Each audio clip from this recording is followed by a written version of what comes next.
Thinking about school, it's such a hard decision. Eligible for a special needs school. Jacob is nonverbal, 2 weeks, and next year he's homeschooling.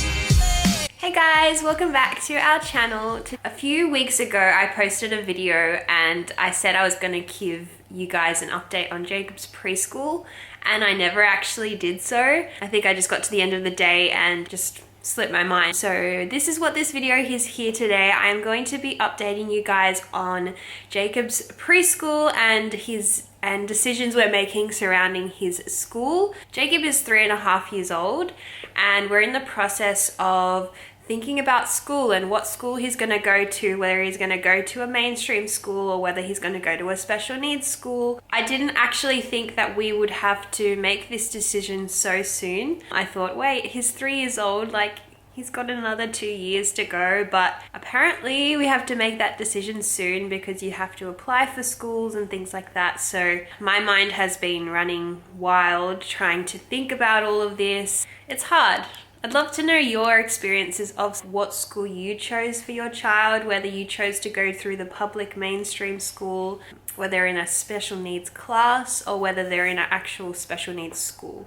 Such a hard decision because it's basically like you as a parent have to make that decision for your child. You don't have someone to make that decision for you.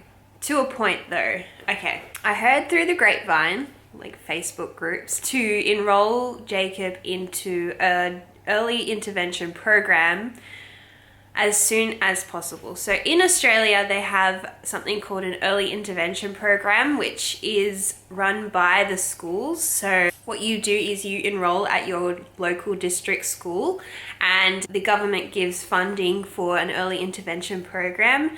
I don't know exactly what it is yet because we haven't accessed it yet, but apparently you can access it after 3 years old. And it's basically just to prepare them for school. So like the years coming before school, it's to help them to prepare for that. So when I heard that, I decided to enroll Jacob at the local school and was, in communication with the school. They were going to do an observation at Jacob's preschool and they did that. I wasn't there for that observation, but they went over there and they observed him and did an assessment on him. They also spoke to the preschool teachers and they also spoke to me, and I sent through all of his therapy reports and his diagnosis and everything like that. Because Jacob does 14 hours of ABA therapy per week, doing this early intervention program would take away from that.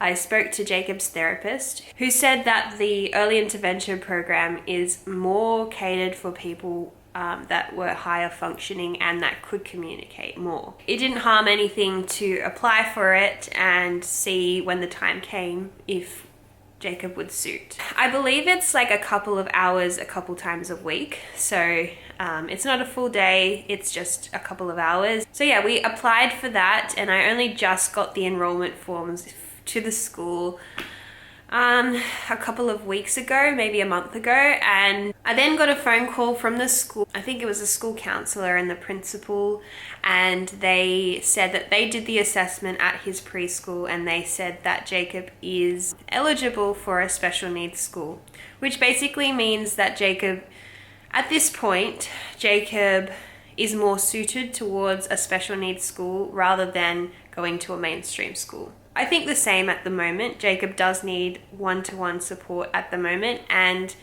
this is why it's so hard to make this decision because he's only 3. I don't know where he's going to be at 5. I don't know. Like he could progress really well with therapy and start speaking and all that and maybe ready for a mainstream school, but they made this assessment at 3.5 years old and have deemed him reasonable for a special needs school. Now there are special needs public schools in the area and there's also special needs private schools in the area. So basically you don't pay or you pay. We haven't actually gone to any of these schools. Maybe I'll keep you guys updated as the journey goes on, but at the moment we haven't gone because of the situation that's going on at the moment. No one's going anywhere at the moment. So we will book in some tours to some of the schools and want to make an educated decision on where to send Jacob. It is a big decision, and the school said if you want him to be enrolled in a special needs school for next year, you need to enroll him in the next 2 weeks. And we were like, whoa, 2 weeks? And next year, like, he's going to be just turning 4 in January of next year, so 2021. And I was like, hold on, he's too young. I was like shocked, because I was like, hold on, you're going to give me 2 weeks for enrolling in next year. I'm not ready. And I don't think that he is ready. So they told me about these 2 local public special needs schools. And I said that I would go away and talk to Jordan about it and see what we think. Jordan and I talked about it, and we basically said, no, it's too early. We were even thinking of sending Jacob to school at 6 years old, because we want him to get as much intensive therapy as possible. I was just in shock that they were offering it next year, because that's 5 days, that's intense schooling, and to be away from us and everything like that. So we were like, no. I don't think that's the best idea for him at the moment. We've only just really settled into the 14 hours of therapy a week and his 2 days at preschool. So I don't want to change up his world again. Like, we just got a good thing going, and he's actually progressing quite a lot lately, so we don't want to change it if it's going well. So we decided that we would wait until next year and we'd do all the tours of the schools. And also, if we decided to send him next year, we'd have to tour schools within the next 2 weeks and make a decision on a school for him. And I just don't feel comfortable doing that in such a short period of time. It's a really, really scary thing for me to send Jacob to preschool. Jacob is nonverbal. He won't tell me if something, went wrong, or he won't tell me if something went well during the day. I have to rely on pretty much strangers to tell me how his day went. It's a very scary thing, and I'm very lucky that the preschool he goes to is amazing, and they just tell us everything about his day and how it went well, or if it went badly. They're very good people. I don't know, another set of people that we have to decide whether we would like to hand over our child 5 days a week to. He doesn't talk, he's not independent in most ways, and it's just a little bit scary, very, very scary. And in a special needs school, they have 8 children in a class, and they only have 1 teacher and 1 support teacher, so he won't get that one-to-one support that he's getting right now. We're at the point where we're just going to wait and continue what we're doing now, and we're also going to apply for the early intervention program and see how it goes. I don't know how well he would suit to it, because they are basically preparing them for a school classroom. We don't know whether Jacob will ever suit a mainstream classroom. So I wanted to go through sort of the 3 options that we had for Jacob and his schooling. And if you guys have any input on any of the 3, I would love to know down in the comments below what you've chosen for your child with special needs. It'd be amazing to hear your experience. So obviously the first option that we had for Jacob is a mainstream public school. This is an option. It is probably at the bottom of our list at the moment, just because we don't think that he is ready for that, sitting down in a desk. And it's just, we want Jacob to develop his life skills before any sort of academics come into play. Communication, toileting, dressing, things like that. We really want to focus on getting those progressed, so that he then is going to be able to learn academics and things like that. So that is the first option that we had for Jacob, and the school has also deemed him, they're not allowed to turn away anyone, I don't think, that lives in the area.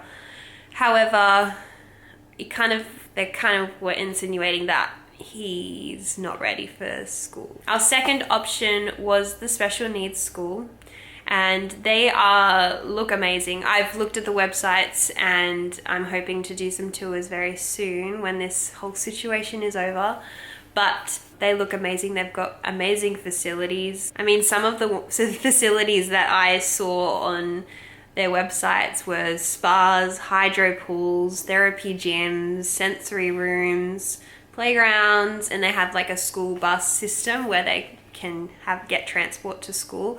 So I think, you know, that all sounds really amazing, and I find it fascinating that it's all government funded. If we chose to send Jacob to a special needs school, it would mean that he would have a reduction in his ABA therapy. I know that the NDIS funding scheme will give us less funding for his therapy if they know that he's going to full-time school. It just wouldn't be reasonable for someone to go 5 days to school and then do 14 hours of the ABA therapy after school. It's just, that's way too much for a little boy. I'm very jealous of overseas, America, the UK. They have ABA based schools, so they pretty much do ABA therapy at school, and I am very, very jealous, and I'm hoping that Australia comes on board with that very soon. I know that there's one in Sydney, very small school, and it doesn't accept very many people, but I'm hoping it's on the rise, because I know it's very contradictory, but we have had such a positive experience with ABA therapy. Would love it to be a school in the Newcastle region. So our third option for schooling for Jacob is homeschooling.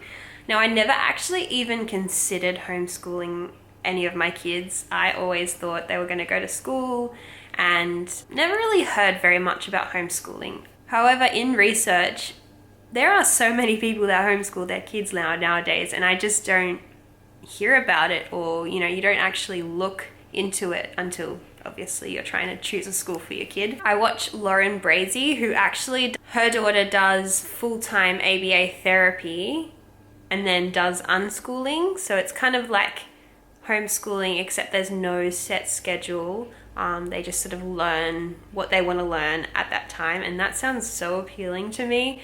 However, I don't want to do anything wrong. I don't want to keep him back from excelling. I don't know how to explain it. I just feel like he's, you know, there are professionals that are trained to educate kids, and I don't know, this option hasn't been an option for me in the past, and now that it's an option for me, I'm like, well, he could continue all of his therapy and build up his life skills. Such a hard decision. I don't know, it would change our life, because I mean, it would mean I would have to stay home and homeschool him. I don't know, luckily we have a whole year to figure all of this out.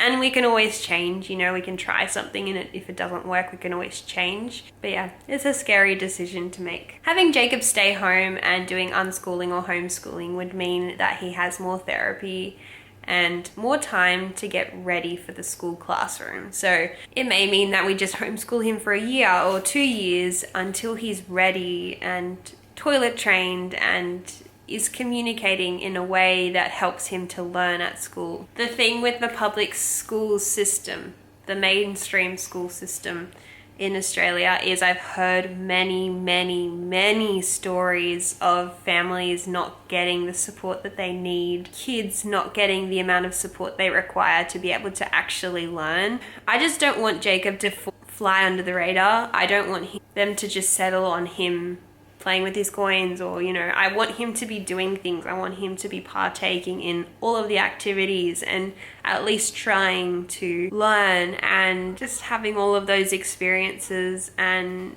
expanding his knowledge. And I think that I have heard a lot of funding isn't enough in those type of schools, or in the mainstream schools.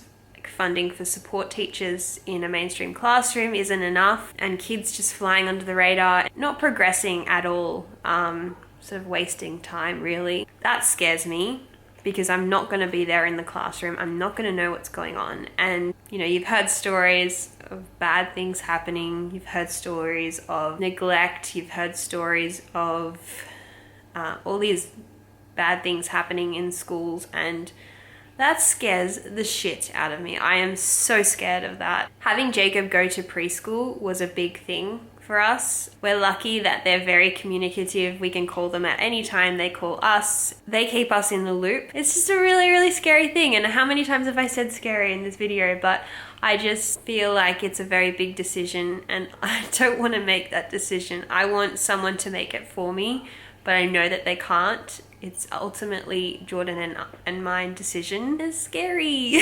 All of this that I've talked about today, I think that we can conclude that we will be waiting and touring schools and just educating ourselves on different options that we have for Jacob, and whether it be we enroll him next year for 2022 in the special needs school. That sounds like the option that we are sort of leaning towards. I know that at this point Jacob won't go to a mainstream public school. I don't think he's ready. Who knows where he'll be in a year's time. At this point, he's not going to a mainstream school. Yeah, there's always the option of homeschooling, but that kind of scares the crap out of me as well. If you guys have any advice on schooling or your experiences, please comment those down below, and be sure to like this video if you did enjoy it. I just want to keep you guys in the loop. This is what is going on in our life at the moment, and we haven't been vlogging very much because we have had so much going on. It's very hard to pick up a camera and vlog when we're making all these big decisions, and you know, it's hard to know what to share and what not to share, but I do want to share this experience because I know that there are so many other people in the world, especially Australia, that are making this decision as well, and we can support each other, we can help each other with advice. And yeah, subscribe as well to our channel if you want to see our future updates on schooling and Jacob's life in general as our autism family. So I will see you guys in our next video.